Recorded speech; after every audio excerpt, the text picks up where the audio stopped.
Buenos días, agradecido otra vez de estar en este bello país, compartiendo algunas de, de la poca experiencia que tiene uno en estos años trabajando con pacientes con problemas biliares y hepáticos.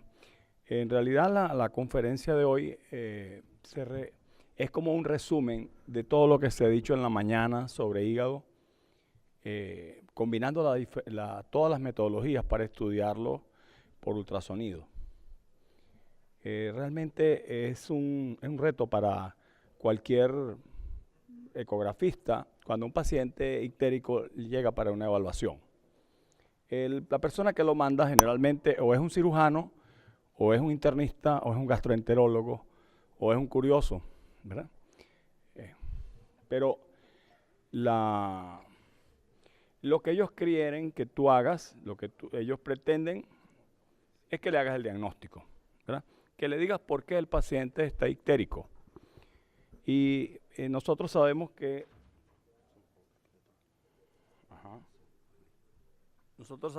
la ictericia pues es una manifestación clínica de un problema que está ocurriendo en el organismo. Entonces, bueno, este es el río Orinoco, es el río más grande de Venezuela y mi ciudad queda justamente en su orilla, en la parte más angosta de este río, que tiene alrededor de 800 metros a 1 kilómetro de ancho en esta zona y 22 kilómetros en su desembocadura.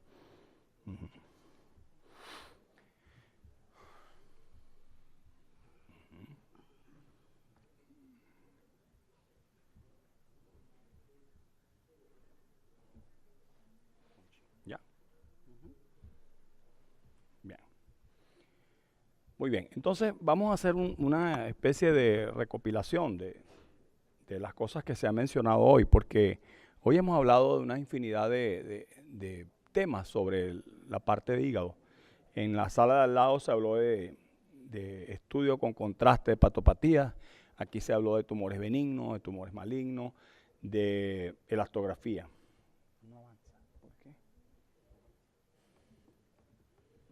Ajá, ok. Entonces, ¿qué es lo que debemos informar? Ese es el reto nuestro. Recordemos que la ictericia es un tinte amarillo en la piel y en las escleras que se debe a la elevación de la bilirrubina sérica en valores mayores a 2 miligramos por decilitro. Hay otras causas de tinte amarillento de la piel que no se refieren a elevación de la bilirrubina, como por ejemplo el consumo de los carotenos. Clásicamente podemos decir que se debe a una elevación de la bilirrubina directa, a una elevación de la indirecta o de ambas. Cuando es ambas, es un gran problema para nosotros, que queremos hacer el diagnóstico. A veces no es tan sencillo decir es o no es tal patología, porque te encuentras con casos muy complejos, como uno que vivimos la semana pasada de un paciente con un trauma severo por arma de fuego, que fue llevado a cirugía, se le hizo control de daño, y entonces al otro día comenzó a tener elevación de la bilirrubina directa e indirecta, las dos, predominando la bilirrubina indirecta con una elevación importantísima que llegó hasta 18, y entonces empezamos a qué será lo que está pasando, qué fácil es en algunos casos, qué complicados en otros.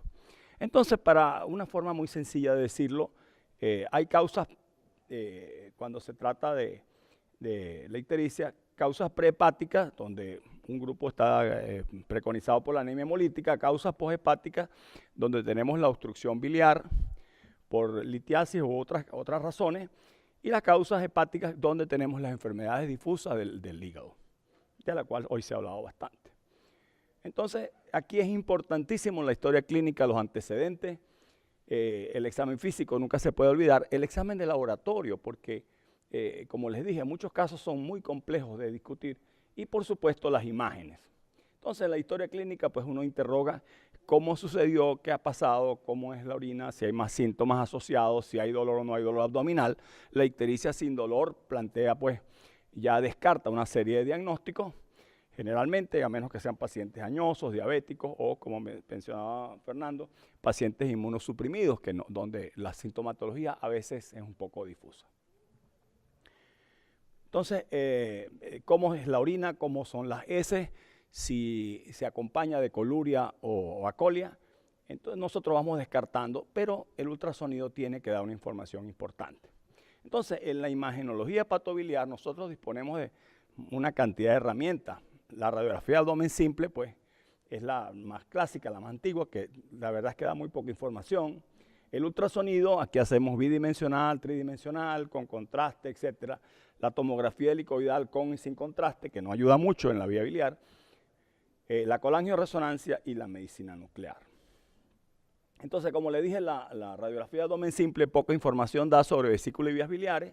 Puede mostrar aire en la vía biliar, que se puede ver como en la cirugía bilioentérica, en las fístulas, en las perforaciones hacia el duodeno o hacia el colon y en la incompetencia del esfínter de Oddi. Entonces es poco lo que puede ayudar y son casos muy extraños. Muy pocas veces nosotros la pedimos, sino como una rutina dentro del estudio del paciente. ¿Verdad? Es más fácil verla por ultrasonido o por tomografía. La colangioresonancia es el estudio de elección en imágenes que quieren explorar completamente la vía biliar. En realidad nosotros tenemos una limitación técnica en el ultrasonido, que es la parte distal del colédoco. Pero en la colangioresonancia podemos ver muy bien las lesiones dentro de la vía biliar y hacer un diagnóstico más preciso. En los métodos invasivos, y después nos dedicaremos de lleno al ultrasonido, tenemos la colangiografía intraoperatoria, que todavía se sigue haciendo en muchos centros, la mayoría no de rutina. El ultrasonido intraoperatorio, ya sea convencional o laparoscópico, está muy limitado por sus costos, ¿verdad? Nosotros tenemos un equipo de ultrasonido intraoperatorio convencional, no tenemos laparoscópico, muy limitado su uso para casos muy específicos. La colangiopancreatografía retroendoscópica, que ya no se considera un estudio diagnóstico, sino terapéutico, y las punciones transparieto-hepáticas, que también nos permiten hacer diagnóstico en algunos casos, y más recientemente el ultrasonido endoscópico, del cual algunas cosas mencionaremos. Entonces, en la colangiografía intraoperatoria, la modalidad de rutina casi no se está haciendo. Yo no sé si los cirujanos en Brasil la hacen, pero en mi país se hace solo selectiva. Los casos escogidos, ¿cuáles son? Los vamos a discutir. Antecedentes, ¿verdad?, de ictericia previa o de pancreatitis hace un tiempo, enzimas elevadas, fosfatasa alcalina alta o antecedentes de fosfatasa alcalina alta, pancreatitis, amilasas elevadas o transaminasas. Un tamaño de colédoco que supere los 7 milímetros o que esté por encima de 5, pero con litos muy pequeños, con litos que estén por debajo de los 2, 3 milímetros, entonces condiciona la realización de una colangiografía intraoperatoria. Entonces, hacemos selectiva, no hacemos de rutina.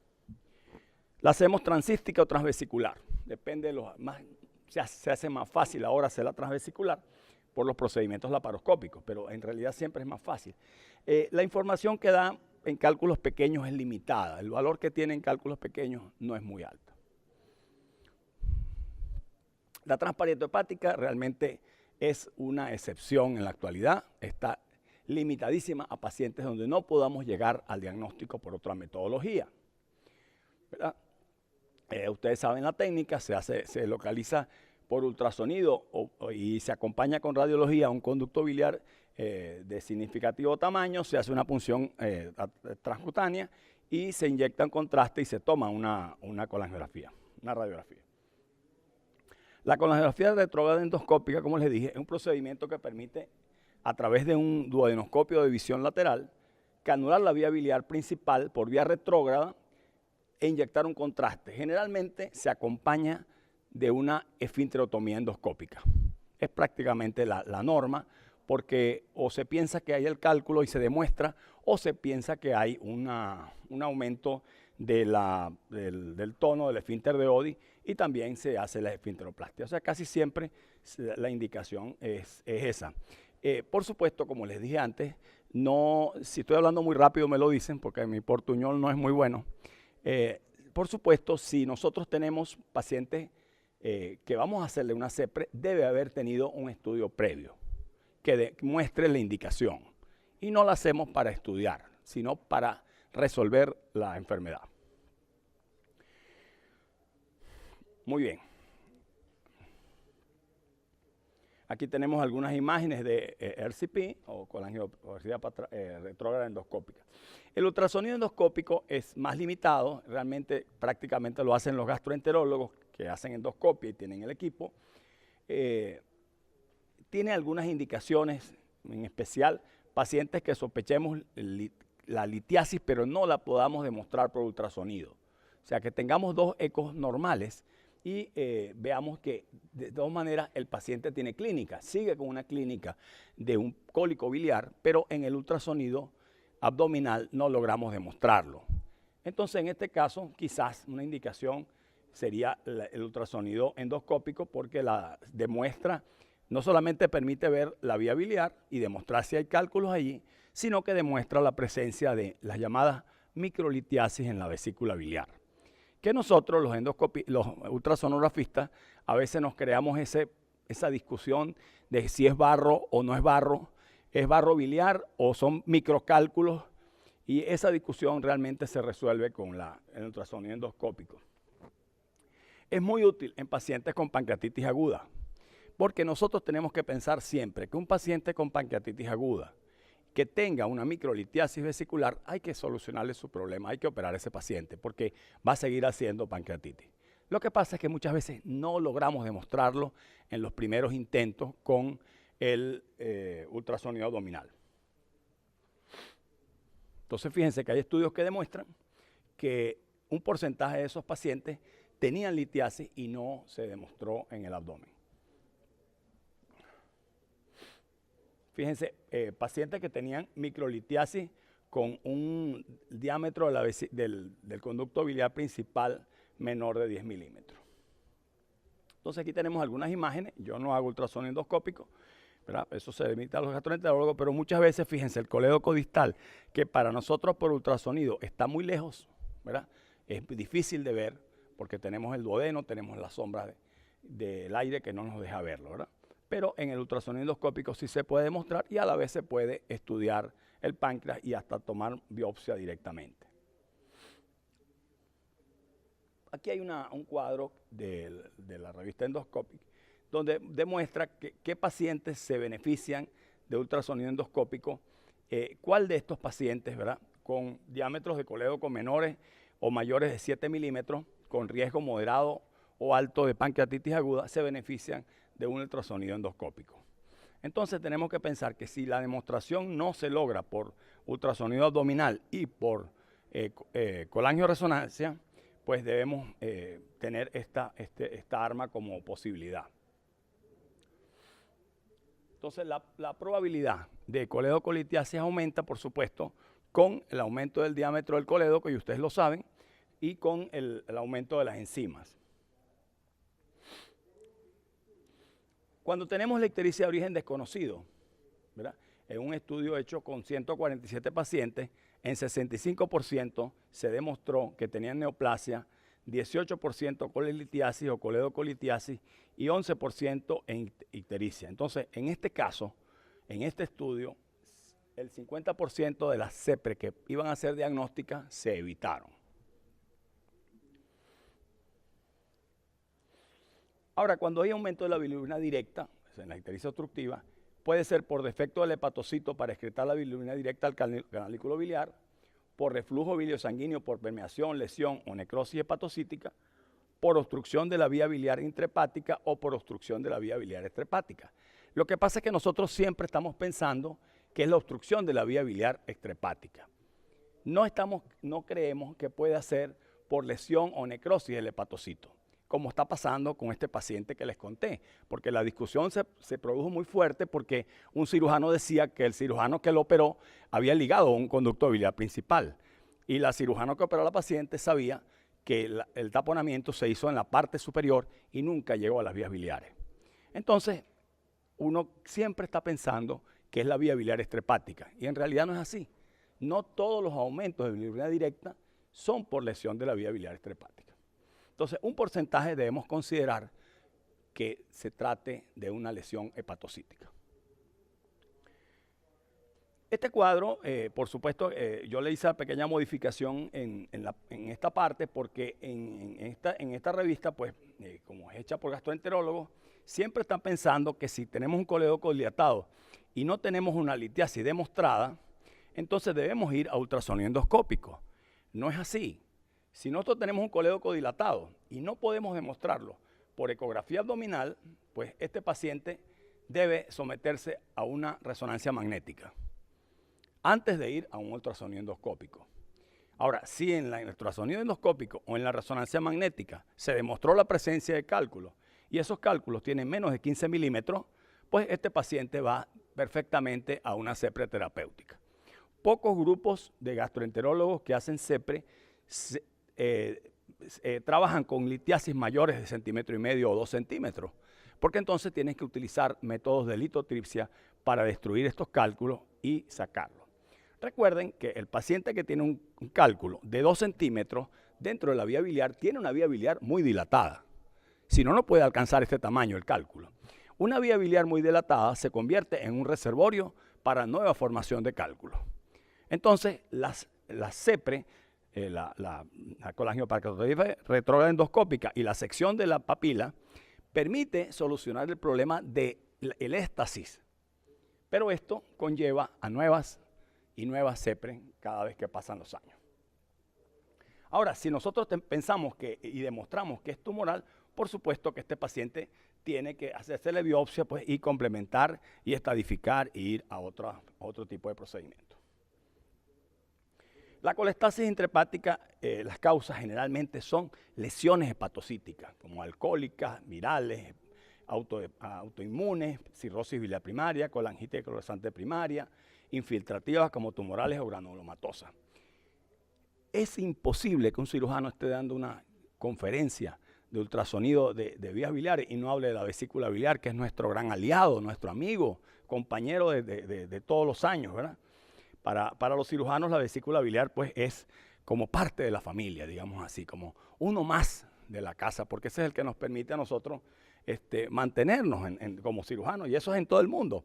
Como decía Fernando muy bien, más de 150,000 casos al año se operan aquí no es así, Fernando, la cifra fue correcta, 150,000 casos al año de colecistectomía se hacen en Brasil. En Estados Unidos se hacen 800,000. En Chile tienen un porcentaje poblacional relativo a la población más alto que el que tiene Brasil o cualquier país de Latinoamérica. Entonces, no voy a dedicarme nada a la vesícula biliar, pero sin duda que el hallazgo de litiasis vesicular en un paciente que esté ictérico debe llamar la atención, ¿verdad? Debe llamar la atención. ¿Por qué? Porque ya entonces comenzamos a pensar que esa puede ser el origen del problema que estamos tratando. El hallazgo de la litiasis vesicular en un paciente ictérico, indiscutiblemente que debe ser algo que llama la atención e inmediatamente debemos evaluar las vías biliares.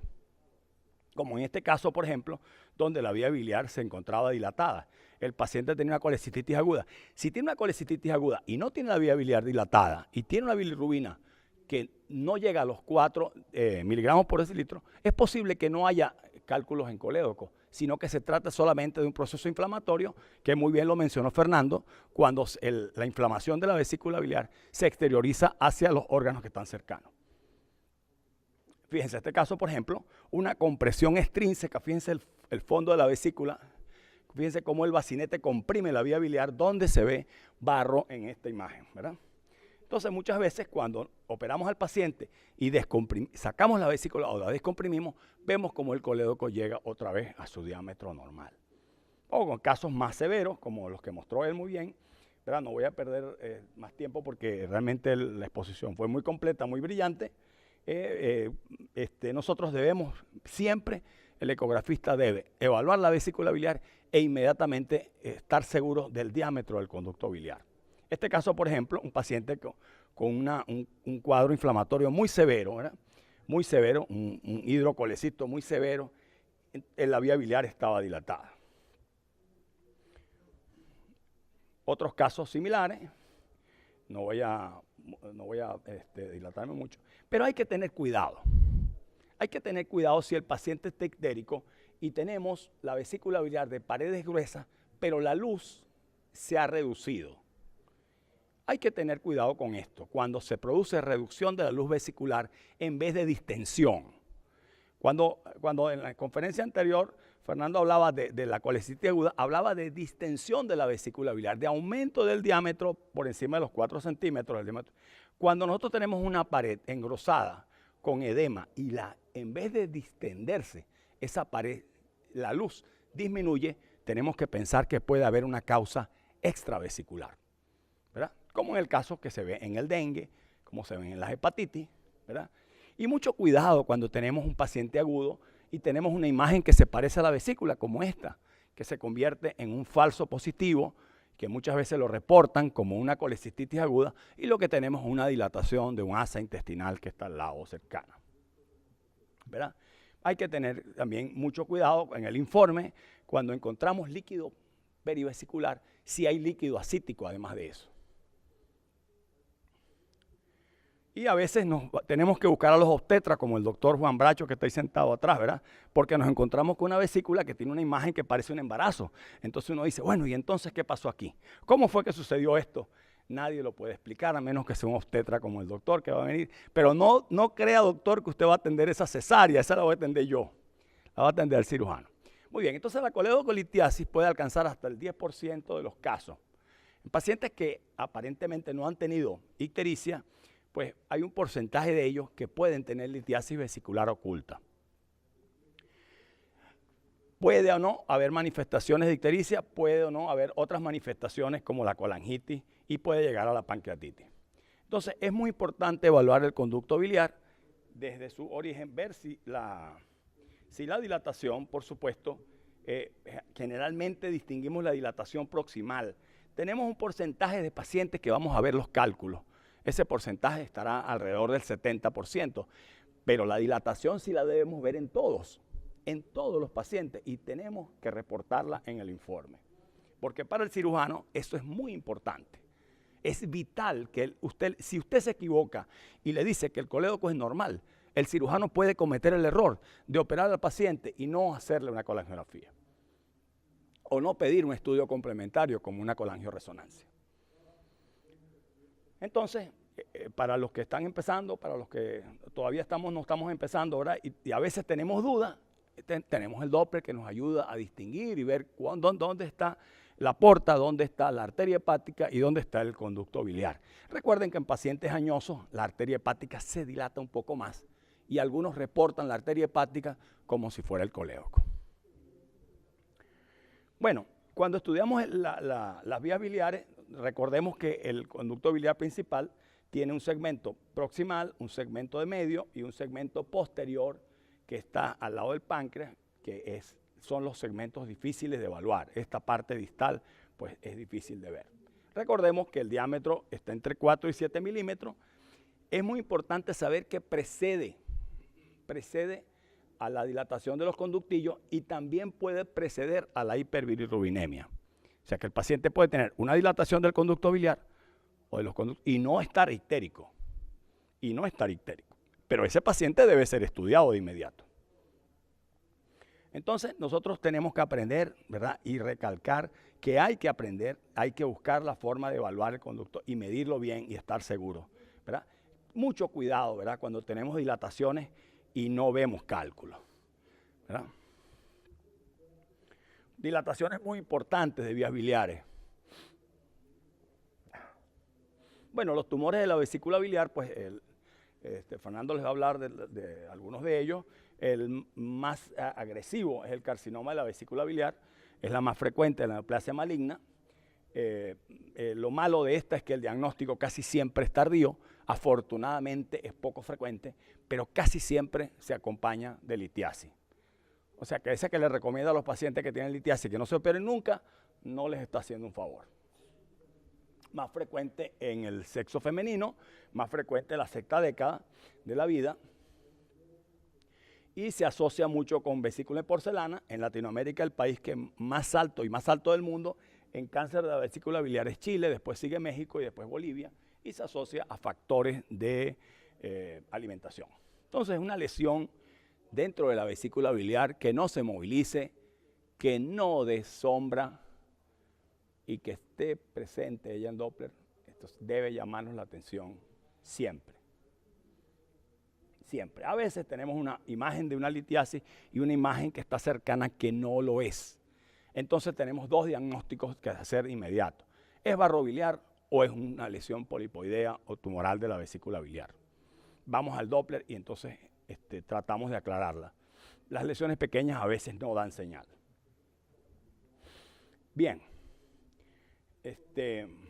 Bueno, dilatación sin obstrucción, pacientes añosos, que le hayan hecho una desobstrucción reciente o que esté postcolecectomizado. Entonces, o que tenga una obstrucción prolongada previa. Entonces, si un paciente está operado de la vesícula biliar hace muchos años, lo más seguro es que encontremos un colédoco de 8 o 9 milímetros y sea normal. La moderadora me dice cuando termino porque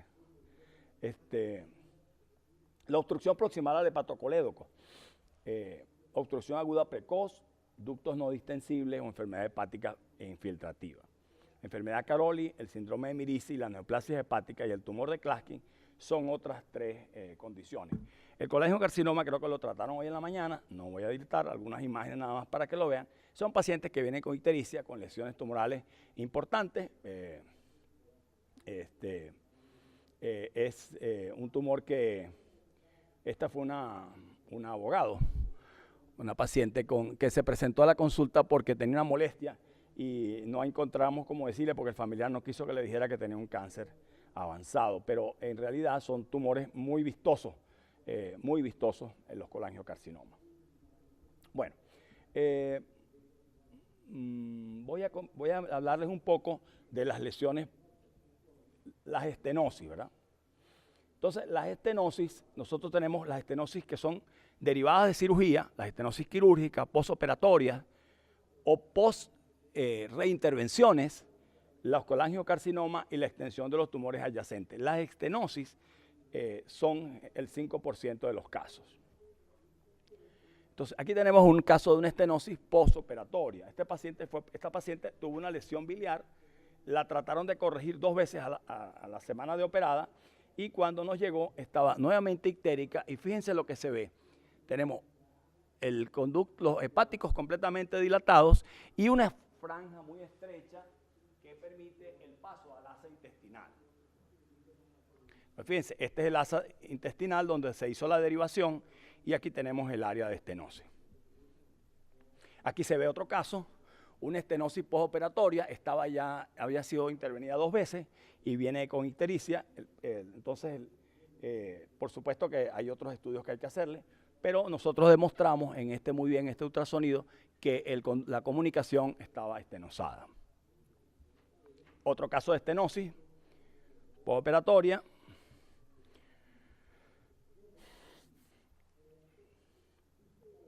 Bueno, la intrahepática también tenemos los tumores, las adenomegalias, que son el 5%. El cáncer de páncreas, la cabeza de páncreas, los conductos biliares, la ampolla de Vater, el tumor duodenal y las masas periportales son causas de una obstrucción biliar también de tipo tumoral. Aquí tenemos una lesión, un tumor de cabeza de páncreas, muy bien, que por supuesto son pacientes que ya vienen añosos, con una lesión que tiene tiempos, está asintomático, no tienen dolor y están ictéricos. Otra lesión parecida, pacientes con tumores múltiples. Menos comunes los parásitos, no sé cómo será aquí, pero en mi país son menos comunes, pero sí se ven los ascaris. Hace poco no tenemos la suerte de encontrarlos con movimiento. Hemos pedido, los hemos tenido que también operar, ¿verdad? Como este caso, por ejemplo, un ascaris en la vía biliar, este paciente fue operado, fue un niño. Los quistes de colédoco son más raros, son poco frecuentes, son más frecuentes en niños. No me voy a detener mucho en ellos, pero es una causa de ictericia importante, raro en adultos, lo hemos visto, pero son raros. Bueno, en la dilatación, en la ecografía de la ictericia obstructiva, la localización de la obstrucción o la causa sí es más difícil por ultrasonido, tienen menor sensibilidad. Bueno, la ecografía intraoperatoria no me voy a detener mucho en ella, pero es muy útil en lesiones hepáticas, menos en lesiones biliares. Nosotros lo hemos utilizado en reconstrucciones biliares. Y esta es la ecografía que se hace laparoscópica, ¿verdad? Requiere un instrumental muy costoso, que es un equipo de ultrasonido que se puede utilizar por la laparoscopia. Son 2 marcas en el mundo nada más que lo tienen y es muy costoso. Yo no sé si aquí en San Pablo deben tener, ustedes que tienen de todo, en el hospital debe haberlo, pero en realidad en mi país había uno solo, se dañó y nunca más lo compraron. Nosotros tenemos uno, pero de cirugía convencional, y nos sirve fundamentalmente no para detectar litiasis, sino para encontrar los conductos hepáticos intrahepáticos cuando estamos haciendo las reconstrucciones. Ahí sí tiene un gran valor. También sirve si hay una lesión tumoral intrahepática difícil de localizar cuando la vayas a biopsiar.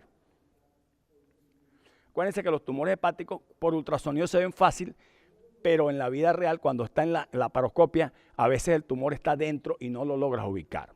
Aquí nos sirve el ultrasonido intraoperatorio. Este es un caso de coledocolitiasis. Bueno, aprovechamos y le hicimos el eco, ¿verdad? Aprovechamos y le hicimos el eco al paciente y vimos el cálculo, pues, que costaba verlo de otra forma. Estos son algunos tipos de traductores. El de nosotros se parece a un lapicito. Aquí estamos haciendo la reconstrucción biliar de un paciente de estos grados. Muchísimas gracias y si tienen alguna pregunta. Ajá. Yo sabía que tú me ibas a hacer una pregunta. Ajá.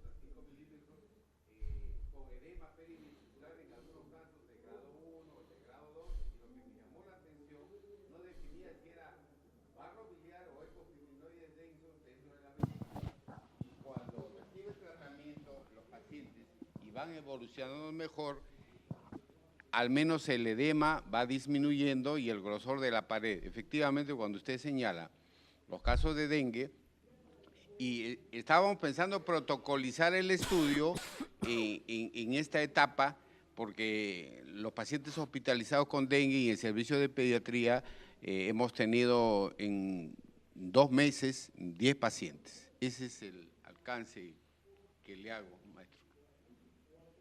Yo no sé si Fernando quiere contestarle lo de la vesícula biliar. O sea, le hicieron un estudio a 10 niños, 10 casos. Que estaban hospitalizados. Pero que estaban hospitalizados. El estudio era ecografía abdominal. La petición era solo sin dolor. Genéricas. Unos con dolor y otros sin dolor. Muy genérica y sin dolor. Llamó la atención porque... Sin ictericia. Sí, sin dolor y sin ictericia. Sin dolor y sin ictericia. Pidieron un eco abdominal solo de estudio comprobativo, ¿no? Sí. Parte de la rutina de estudio. Parte de la rutina. El hallazgo que ustedes están encontrando en esos pacientes es una vesícula biliar de paredes engrosadas con edema perivesicular. Sí. La pregunta mía, y yo no sé qué le va a preguntar Fernando, pero la pregunta mía es, ¿estaba distendida la vesícula biliar en el momento que hicieron el estudio? ¿Tenía el tamaño mayor a los 7 centímetros? En 2, pero en la mayoría estaba como contraída. Ajá. Sí. Entonces, si estaba contraída, probablemente es un proceso extravesicular. ¿Entiendes? Como se ve en la hepatitis viral aguda, como se ve en los pacientes que tienen dengue, como se está viendo en otros procesos ahora virales, ¿verdad? Entonces, en esos procesos donde la vesícula biliar no está enferma, vamos a encontrar una vesícula de paredes gruesas, pero no está distendida. Por eso le decía que el parámetro importante es si hay o no distensión, si disminuye o no disminuye el lumen. Y eso lo discutió yo con los que hacen ecografía pediátrica, porque toda vesícula de paredes gruesas la reportan como hidrocolecisto. Y a mí me parece que no es correcto. Para que se produzca un hidrocolecisto, debe haber obstrucción de la salida de la vesícula biliar, debe haber distensión y edema, un proceso que explicó muy bien Fernando, debe haber distensión y edema y la vesícula se distiende y las paredes se engruesan. Pero hay un proceso obstructivo.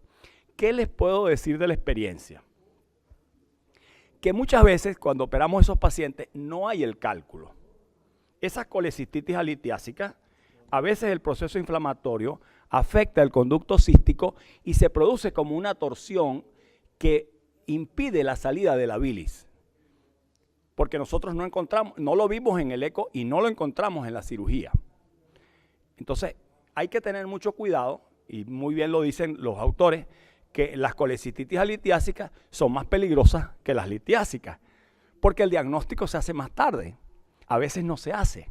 Los pacientes que están en terapia intensiva, que hacen colecistitis alitiásica, hacen hidrocolecisto, hacen gangrena y se perforan, se operan después que están perforados, porque no están dormidos, no saben que tienen dolor.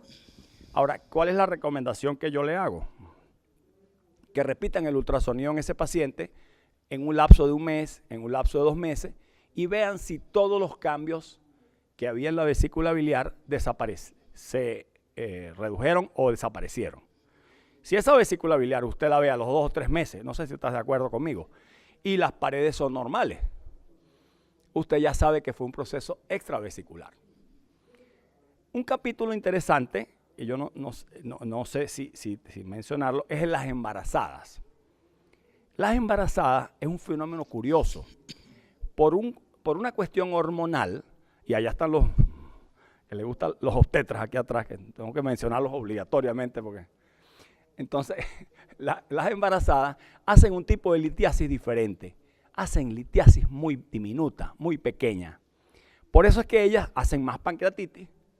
Por eso es que ellas se complican más cuando tienen cuadros agudos, se ponen ictéricas. Entonces, hacen cálculos muy pequeños. Y esos cálculos persisten después. El doctor. Claro que hay una parte de la pregunta ya me la contestó, pero yo provengo de una zona donde hay mucho dengue. ¿De dónde viene usted, doctor? Del Guaviare, Colombia. O sea, zona selvática, amazónica. Colombia. Exactamente. Bienvenido. Gracias.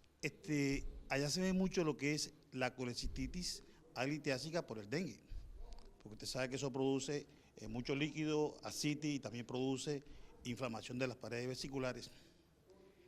Y en el hospital donde yo trabajo, el cirujano manda esas vesículas y muchas veces esos estudios, y muchas veces uno le diagnostica colecistitis alitiásica. Él piensa posiblemente y lo más probable que sea por la misma virosis. Entonces muchas veces estos pacientes nos hacen también ictericia.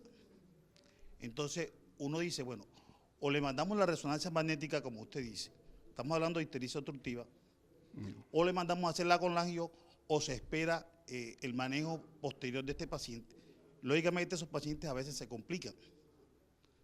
No sé usted qué me sugiere en ese caso, o que el cirujano, muchas veces el paciente se puede complicar y puede hacer hasta un hidrocolecisto y muchas veces se complica la situación. La pregunta sé si me entendieron la pregunta.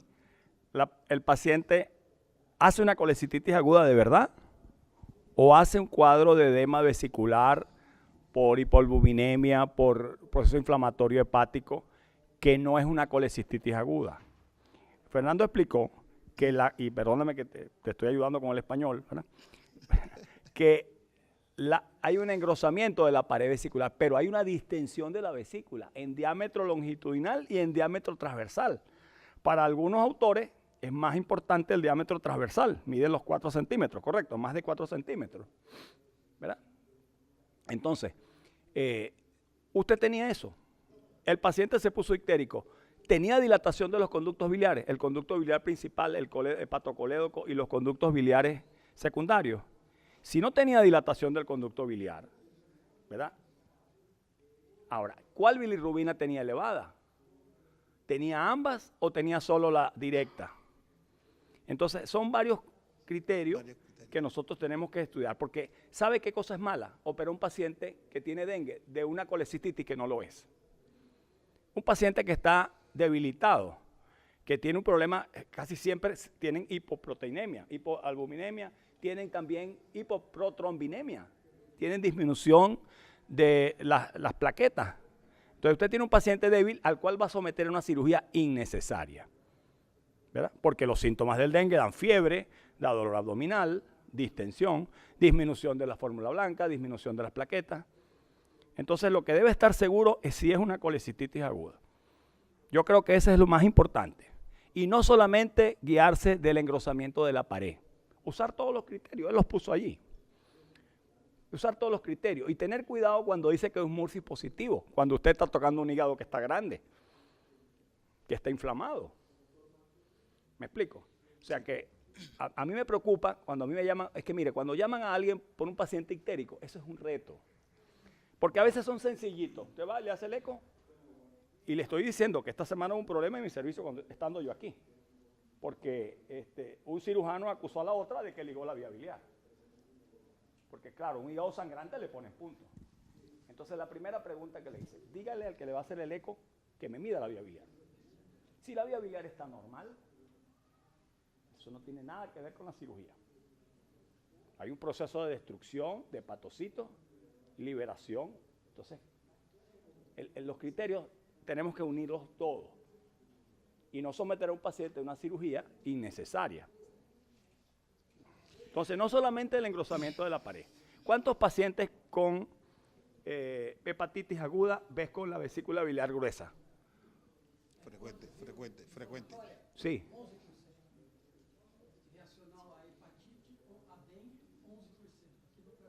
Entonces, 1 de cada 10 va a venir con eso.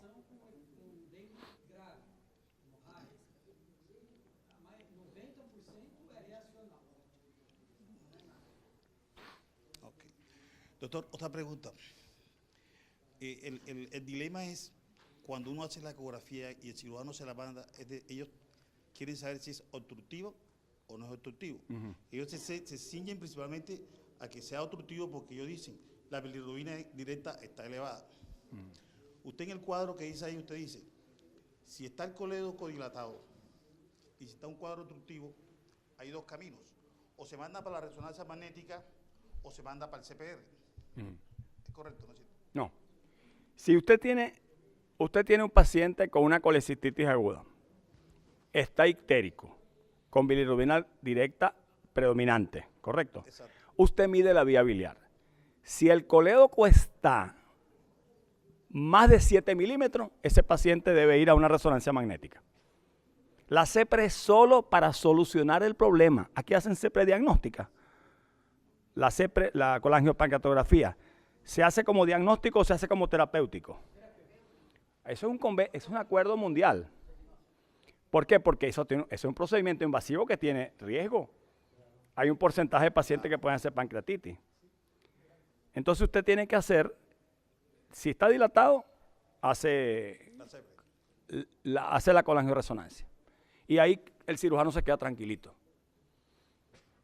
Si tiene 7 milímetros y cálculos muy pequeños en la vesícula, también le hace colangioresonancia.